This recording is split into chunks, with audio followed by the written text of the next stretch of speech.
আমরা সবাই এখানে নতুন, সবার অভিনয় তো আসলে আমরা কেউই আগে শিখি নাই বা করি নাই। আমিও একদম ফার্স্ট টাইম, আমার কথা শুনে হয়তো বুঝতে পারতেছেন যে আমার কথা বেঁধে বেঁধে যাচ্ছে, কথা প্রপার বলতেও পারতেছি না, নার্ভাস লাগতেছে। তো আমরা সবাই অনেক নতুন। আর সবার চরিত্র বা কে কেমন করছে, কে কেমন কতটা দিতে পারছে, এই জন্য দেখা উচিত আমার টিমের জন্য। অভিজ্ঞতা অবশ্যই অনেক ভালো ছিল। আমি আমি আশা করি না এতটা যে এতটা ভালো হবে, কিন্তু ভালো হয়েছে। আচ্ছা, আপনার ক্যারেক্টারটা কি ছিল একটু বলুন। আমার ক্যারেক্টারটা, আমি মুভির হিরোইন ছিলাম। হিরোইন ভিলেন দুইটা মিলায় নেগেটিভ পজিটিভ ক্যারেক্টার ছিল।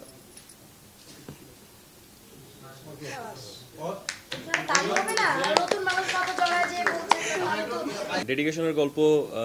এই সিনেমাটার সাথে আমার জার্নি প্রায় 1.5 বছরের। আর হুমায়ুন ভাইয়ের সাথে আমার পরিচালক শিল্পীর পরিচয়ের আগে একটা ভাই সম্পর্কটা বেশি। এবং আমার মনে হয়, আমি বিশ্বাস করি যে আমাদের আন্ডারস্ট্যান্ডিংটা অসাধারণ ছিল। মানে আমরা বহু রাত স্ক্রিপ্ট নিয়ে কথা বলেছি। হুমায়ুন ভাই ঢাকায় আসলে আমরা একসাথে অনেকগুলো বিষয় নিয়ে আলাপ করেছি। লোকেশনের ছবি, সে ওখানে গেলে ছবিগুলো পাঠিয়েছে।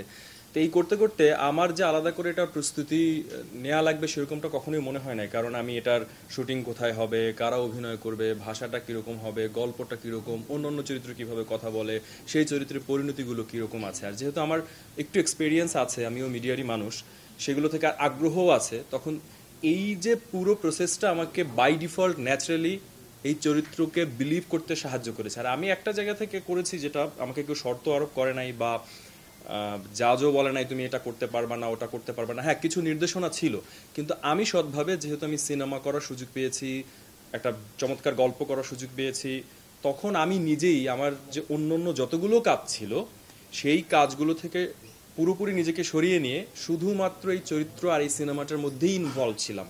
এবং একই সাথে সেটা আমার পক্ষে সম্ভব হয়েছে। আমি আসলে আমার বাবা মাকে অনেক কৃতজ্ঞতা জানাই, বা কৃতজ্ঞতা বাবা মাকে তো জানানো যায় না, তারা না হলে আমি সাহসটা করতে পারতাম না।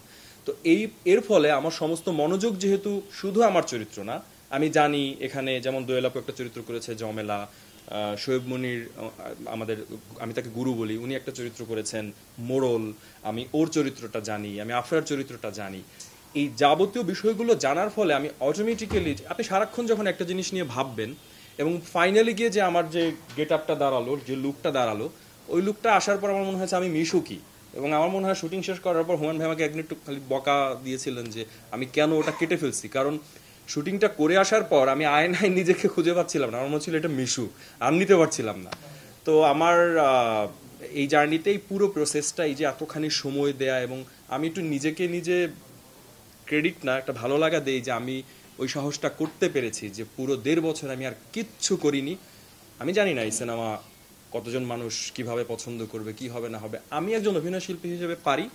আপনারাও অনেক সময় বলেন, অনেক সংবাদে আসে যে একজন চরিত্র, সে অভিনয় শিল্পী, নায়ক হোক, যেই হোক, নায়িকা হোক, ভিলেন হোক, একজন শিল্পী সিনেমা হলে এটার জন্য প্রপার সময় দিবে, সেটার মধ্যে বসবাস করবে। আমি 2023-24-এর বাস্তবতায় এই চেষ্টাটা করেছি।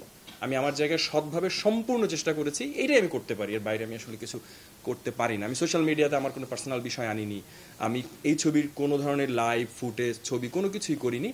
এই চেষ্টাটা আমি সৎভাবে করেছি। এখন কমপ্লিটলি যেহেতু আমি বিলিভার, আল্লাহর কাছে প্রার্থনা আপনাদের সহযোগিতা, আপনারা অনেক বড় ভূমিকা পালন করতে পারেন। আমি ইভান হই, নতুন যে কোনো শিল্পীর ক্ষেত্রে হোক, যদি ডেডিকেশনের এতটুকু আপনাদেরকে মনে হয়, আপনাদের কাছে সাপোর্ট চাই, কাজ করতে চাই, বাঁচতে হবে তো, সামনে কাজ করতে হবে তো।